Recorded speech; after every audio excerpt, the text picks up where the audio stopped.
Hey guys, welcome back to Reviews and How-Tos. I'm Tyler. Today we're checking out this battery charger right here for your rechargeable batteries. And this was sent to us by POWEROWL. They sent us the charger as well as the batteries. Now I ran some tests on these, and whenever you hook up 4 of these, it's going to be able to charge these in a little bit less than 5 hours, which is a very fast speed, but a safe enough speed to where it's not going to damage your batteries.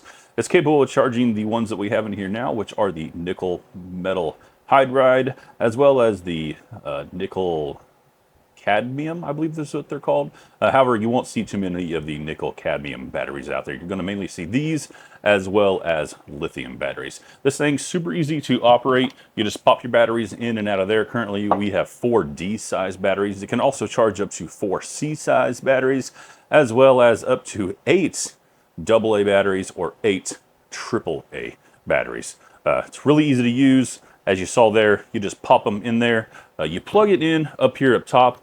It does come with this connection right here, which is a micro USB.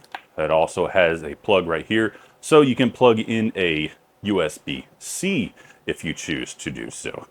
So overall, works really well. I haven't had any issues with it. I've collaborated with POWEROWL numerous times. I love all their products. Highly recommend them. So once again, go ahead and check out this one right here from POWEROWL. It is a battery charger.